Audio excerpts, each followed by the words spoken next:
দেখুন একটা মাথার তেল তৈরি করব, তার জন্য কি কি উপকরণ নিয়েছি। এই দেখুন মেথি নিয়েছি, মেথি তো জানিনি ভীষণ উপকার।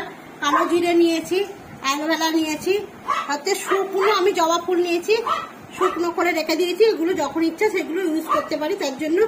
আর কারি পাতা নিয়েছি, তুলসী পাতা নিয়েছি, আর লাল জবা পাতা নিয়েছি, লাল ফুলের জবা পাতা। এগুলো দিয়ে আর সঙ্গে নিয়েছি এই যে নারকেল তেল। এগুলো দিয়ে একটা তেল তৈরি করব। এই তেলটা খুব উপকার, যে বলার মতন না। আমার তো দেখছেন 4 গাছা চুল আছে, কিন্তু ওই চুলটা টিকিয়ে রাখার জন্য আমাকে এই তেলটা ব্যবহার করে মাখি। চুলটা একটু কম ওঠে, নাহলে একদম উঠে ফাঁকা হয়ে যাচ্ছে চুল। খুব ভালো তেলটা, খুবই উপকার। এরকম করে তেল করে মাখতে পারেন, খুবই উপকার পাবেন। চলো আমি তেলটা বসিয়ে দিই আস্তে করে।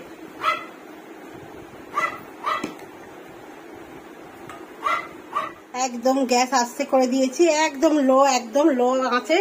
আস্তে আস্তে, যত আস্তে আস্তে জিনিসগুলো হবে ততই কিন্তু বেশি সুন্দর হবে। তাই দেখুন আস্তে আস্তে। আমার কাছে আজকে আমলকিটা নেই বন্ধুরা, আপনাদের কাছে আমলকি থাকলে আপনারা আমলকি এর সঙ্গে মিক্স করবেন। আমার কাছে নেই বলে আমি দিতে পারলাম না। এবার এটা হোক আস্তে। আমাদের তেলটা কমপ্লিট হয়ে গেছে। তেলের রংটা দেখুন শুধু কেমন হয়েছে। এবার ঠান্ডা হোক, হলে ঢালবো আস্তে আস্তে।